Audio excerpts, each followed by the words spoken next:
बाढ़ प्रभावित क्षेत्रों से सरकार के मंत्री गायब हैं। कांग्रेस के कार्यकर्ता राहत पहुंचाने का काम कर रहे हैं। आपदा के समय सरकार के मंत्री जनता का मजाक उड़ाने में काम करते हैं। पूरी सरकार फेल हो चुकी है।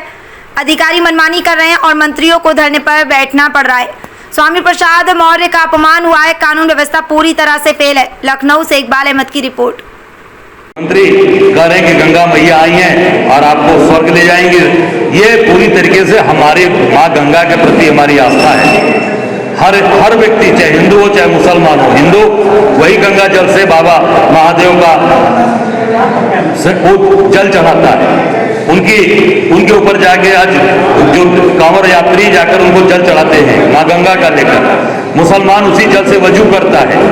आज आस्था हिंदू हो चाहे मुसलमान हो, सबकी आस्था है। ये माँ गंगा के लिए इन्होंने मखौल उड़ाया है और पूरी तरीके से मजाक बनाने का कार्य किया है। इसके लिए पूरे इनको क्षमा मांगनी चाहिए और इनको जाकर वहां पर निश्चित तौर से लोगों से क्षमा मांगनी चाहिए।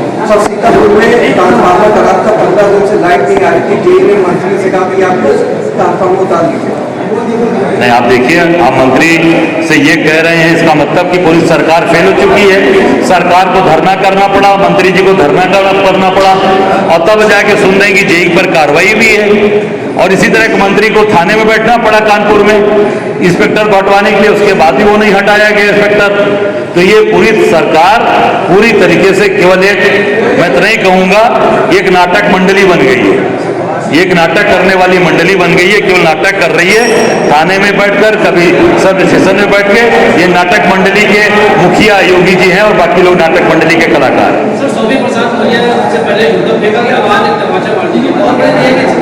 नहीं, पूरी तरीके से उत्तर प्रदेश के अंदर एक वरिष्ठ नेता है स्वामी प्रसाद मौर्य जी, अपमान हुआ है। ये पूरी तरीके से सरकार में कानून व्यवस्था ध्वस्त है। जंगल राज कायम है। जो लोग पहले से कर रहे हैं कि जंगल राज चल रहा है। धन्यवाद।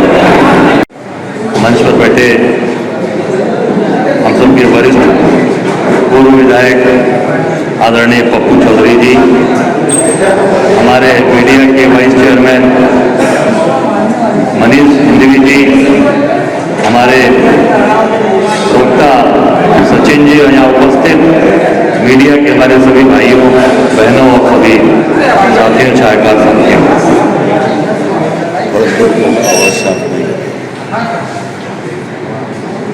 जो ये पूरा अगस्त का महीना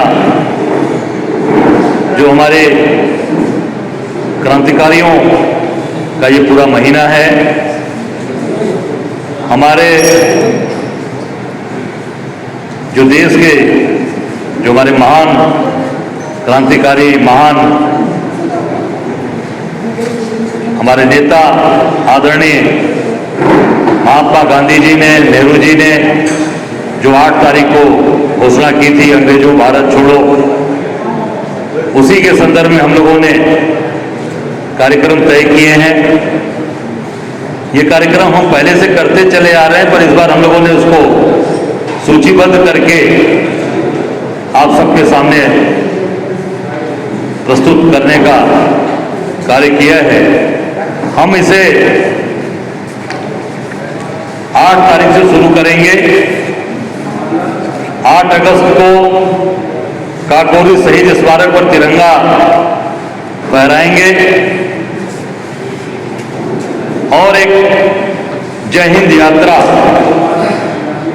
यात्रा उस दिन हमारी निकलेगी, जो हम काकोरी अपने शहीदों को जाकर नमन करेंगे। और फिर वो 8 तारीख को काकोरी में और फिर 9 तारीख को जहां गोली चली है, 9 अगस्त को प्रयागराज, 10 अगस्त को आगरा, 10 अगस्त को मुरादाबाद, 11 अगस्त को अयोध्या फैजाबाद, 12 अगस्त को आजमगढ़, 18 अगस्त को गाजीपुर मोहम्मदाबाद, 14 अगस्त को मऊ, 16 अगस्त को चंदौली धानापुर, 16 अगस्त को जौनपुर, 17 अगस्त को वाराणसी चोलापुर, 19 अगस्त को बलिया, 23 अगस्त को गोरखपुर और 28 अगस्त को सैयद राजा चंदौली, 18 अगस्त सीतापुर, ये हमारे 16 पूरे प्रदेश के हम लोगों ने चिन्हित किया है। यहाँ पर हमारे सभी वरिष्ठ नेतागण जाएंगे। मैं स्वयं लगातार मैं कई जगह इसमें से कई सालों से जा चुका हूँ।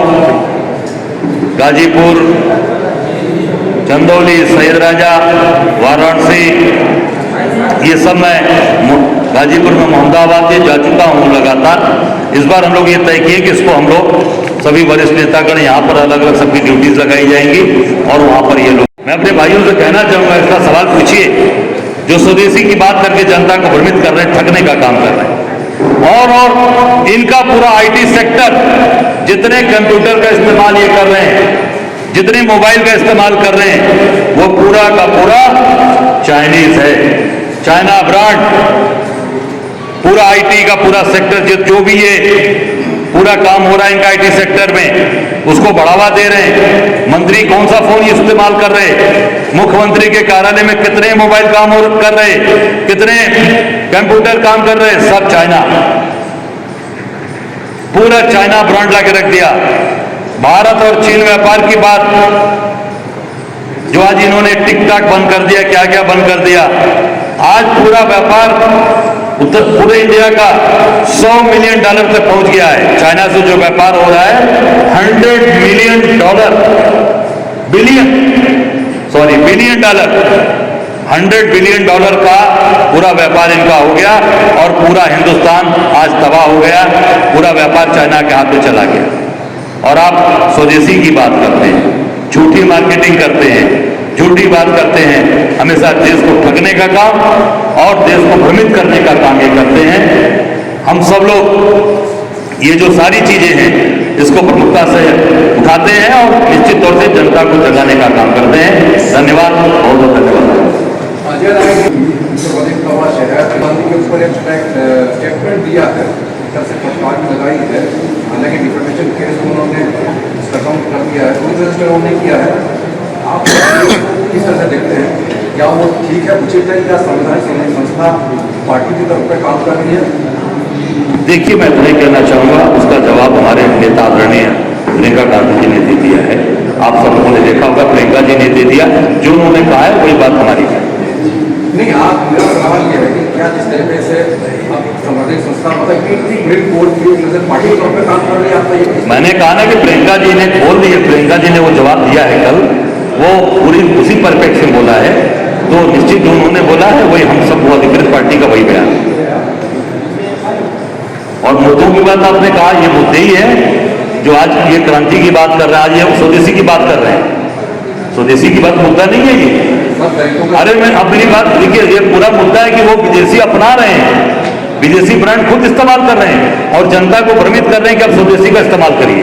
ये क्या है, आप देख सकते हैं पूरे प्रदेश के अंदर हाहाकार मचा, पूरे प्रदेश के अंदर आज बाढ़ आई हुई है। मुख्यमंत्री जी पूरी तरीके से गाय में कहीं नहीं दौड़ा कर पाए। डिप्टी सीएम प्रयागराज, उनको खोजा जा रहा है, कहाँ है केशव मौर्य पता नहीं।